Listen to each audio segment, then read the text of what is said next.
that we're living in a day and age where technology is transforming society, but we don't have enough philosophers navigating the day and age that we live in. So, this seminar series is actually going to go for about 3 weeks. This was the introduction today, the good, the bad, and the ugly. We're going to have one on August 8th and August 15th. In terms of the good, you can generate more practice problems and examples more quickly, especially in mathematics. That's great. Okay, no problem. But what's the bad? Students are cheating. They're using AI to do their work. They're not thinking for themselves. There's going to be some implications to this, right? It's not going to be pretty. So we have to think ahead. We have to have some hard conversations. We have to go back to paper and pencils. We have to rethink what we're doing.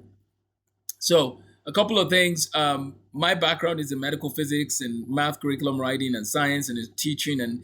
But Dr. Paul Meyer has actually done work with AI. He's a computer and electrical engineer, and he will talk with parents about things that would help them build,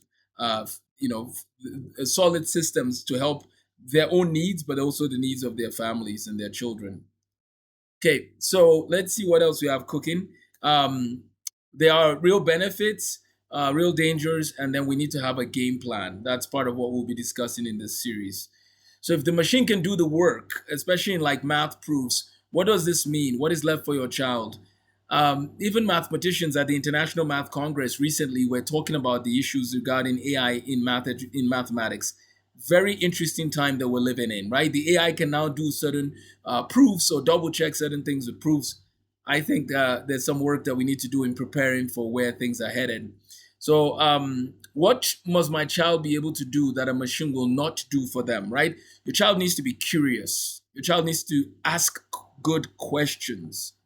Unfortunately, a lot of our education system does not allow for that. We ask a lot of the questions, and the students are supposed to just give the answers. The times are changing. Now, students need to ask the questions.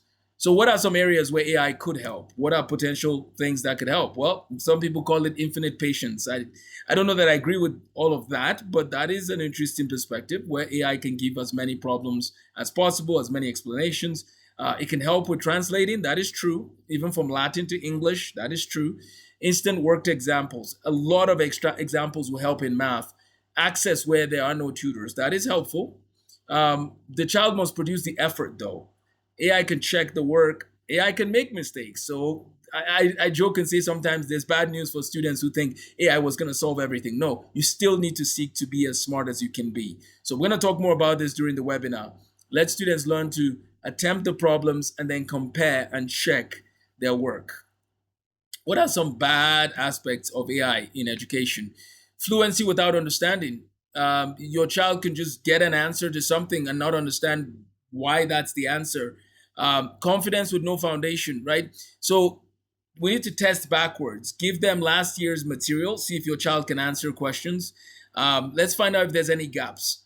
Your children should learn that it is okay to struggle with certain problems first. But some students are not going to have that experience. They're going to outsource their writing and thinking, and that is very, very unhealthy.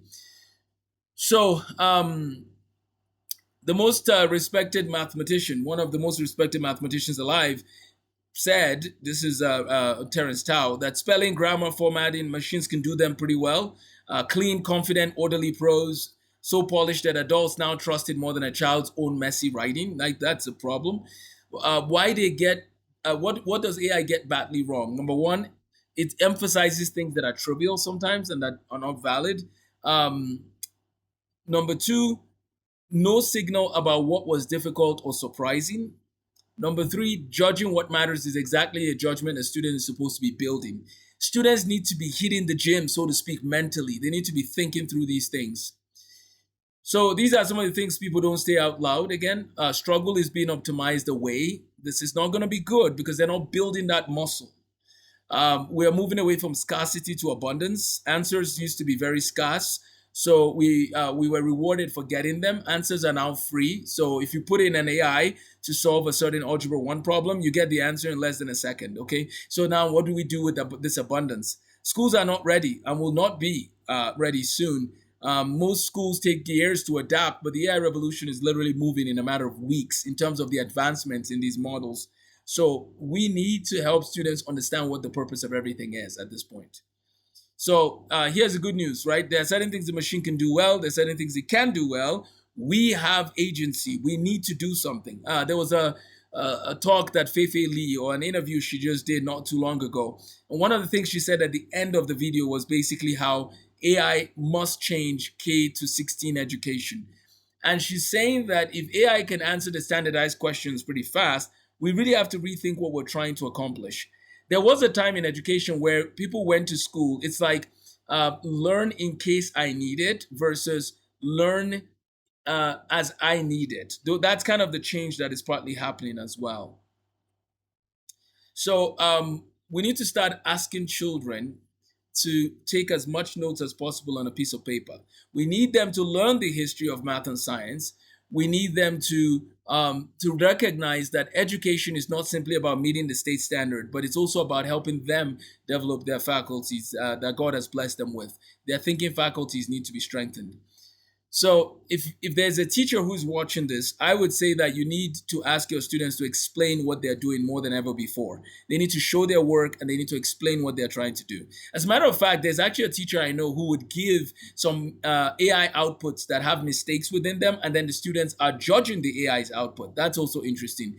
Um, we need to we need to go back to in-person tests, actually minimize homework, and do everything as much as possible with the students in front of you.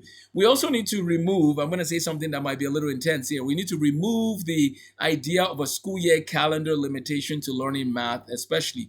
People should learn year round. That's the era we're in. I don't think there's a point to 3 months off in the summer anymore. I mean, you can, if I'm not saying they have to go to school physically every day in the 3 months, but we need to be hoping, praying, and working towards our students being excited to learn year round.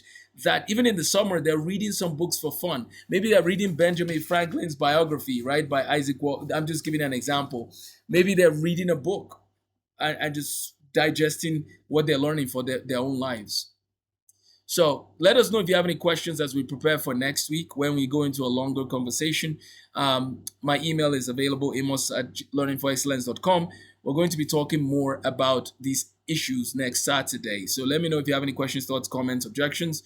We are living in interesting times. The good news, though, is if we train our kids to think from that classical education framework, from studying the great books of Western civilization, reading about Isaac Newton and Leonard Euler, and reading their primary documents.